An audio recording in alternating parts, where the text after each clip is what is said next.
오늘 다 말씀하셨는데 근본 취지나 그 방향은 우리 옥스포드 정치학 박사이시고 서강대학교 또 정치학 교수이시고 또 당의 대표도 많이 하시고 우리 국회의원 모든 경험을 다 해주신 손학규 선배님 말씀 속에 다 들어가 있습니다.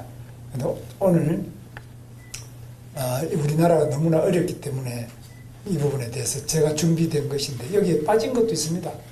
빠진 것들은 앞으로 제가 그동안에 당의 정치개혁위원장도 하고 제가 공천위원장이나 당직도 제가 많이 해보고 당 운영에 구체적인 부분도 많이 제가 관여를 하고 겪어봤기 때문에 제 구상이 많이 있습니다. 그러나 이 정치개혁은 말로 하는 게 아니고 결국은 세력 간의 합의가 돼야지만 가능하고 합의가 안 될 때 어떤 경우에는 혁명이 일어나는데 저는 지금이 혁명기라고 생각합니다.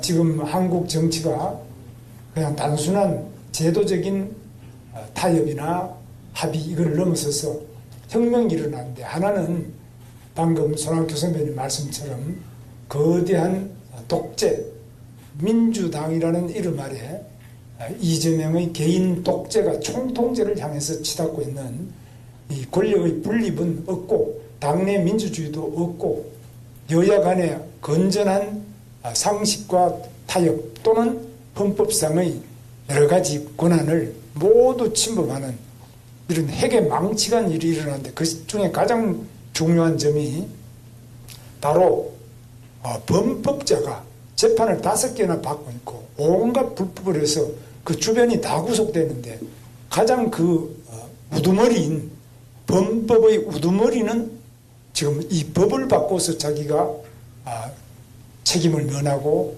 처벌을 면하고자 하는 이런 무지막지한 방탄 입법까지 하면서 드디어 방탄 대통령이 되어서 이 나라를 총통제로 불행의 나라로 가는데 그때는 견제할 수 있는 브레이크가 없기 때문에 아까 말씀하신 것처럼 막을 길이 없습니다. 오직 의병만이 막을 수 있는 의병이 지금 우리 손학규 선배처럼 많은 경험과 세월의 풍파를 겪으신 분들이 뭉쳐서 엄청난 희생을 하면서 이 나라를 총통 독재로부터 구해내는 새로운 제2의 민주화 단계에 왔다고 저는 생각합니다. 이것은 세계 역사상 유례없는 이재명 독재, 입법 독재를 넘어서서 진정한 민주화, 한 단계 더 높은 차원의 민주화를 이룩하기 위한 그 길목에 들어와 있다. 저는 그렇게 봅니다. 이번 선거는 그런 면에서 우리나라의 제2의 민주화를 이룩하느냐 아니면 이 선거를 통해서 완전한 총통제로 가느냐 저는 매우 우려하고 있습니다. 제가 발표된 문안을 우선 발표를 하겠습니다. 존경하는 국민 여러분, 지난주 저는 대통령 임기 단축과 불소추 특권 폐지를 포함한 권력 내려놓기 개헌과 대한민국 경제의 족쇄를 푸는 규제 판가리를 발표하며 대한민국 시스템 대전환 계획을 밝힌 바 있습니다. 오늘은 그 연장선에서 국민적 여망이 높은 정치개혁에 관한 구상을 말씀드리겠습니다. 바로 김문수의 정치 판가리 선언입니다. 첫째, 제왕적 대통령이 아닌 국민의 대통령이 되겠습니다.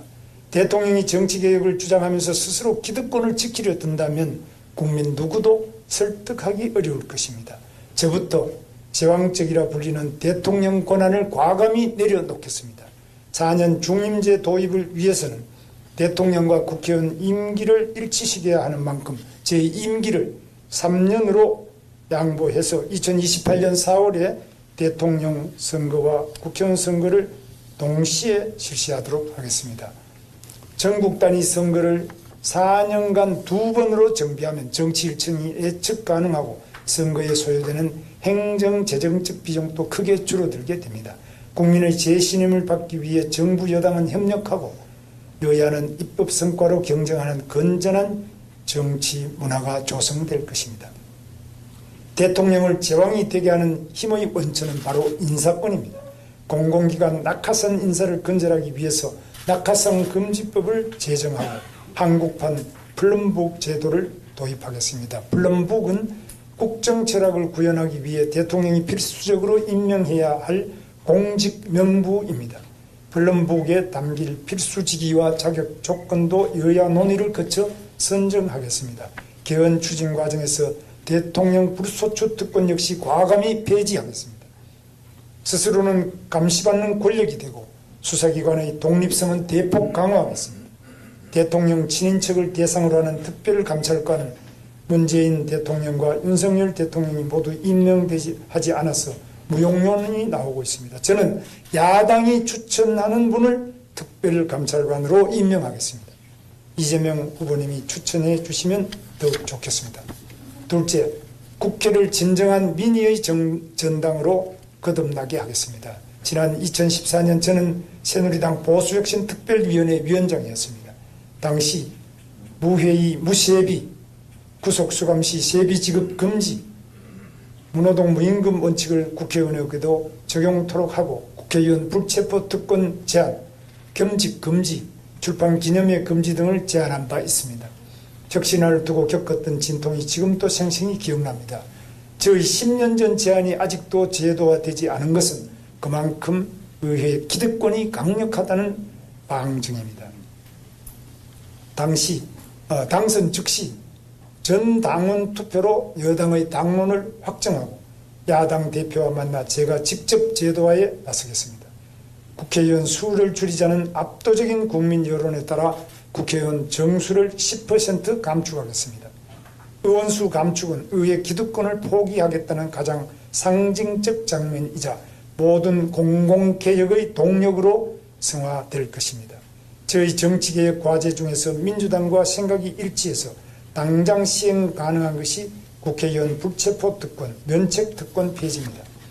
이재명 후보께서도 지난 20대 대선 당시 불체포 특권 폐지를 공약하셨고 2023년 6월 교섭단체 대표연설에서 재차 약속하신 만큼 초당적 협조를 기대합니다.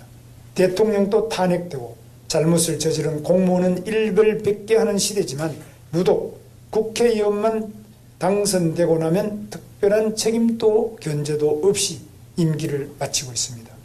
개헌 논의 시 국민소환제 등 불량 국회의원에게 국민이 직접 책임을 묻는 장치를 반드시 마련하겠습니다. 아울러 의회의 권력 남용을 막는 차원에서 탄핵 요건을 강화하고 헌법재판소 탄핵 인용 전까지는 직무를 수행할 수 있도록 하겠습니다. 또한 재판 내용을 이유로 법관에 대한 탄핵 소추를 발의할 수 없도록 헌법에 명시하도록 하겠습니다. 셋째, 사법부 독립성 강화로 국가 안정을 도모하고 국민 갈등을 최소화하겠습니다. 정치 권력의 사법부 흔들기가 도를 넘고 있습니다. 끊어내야 합니다.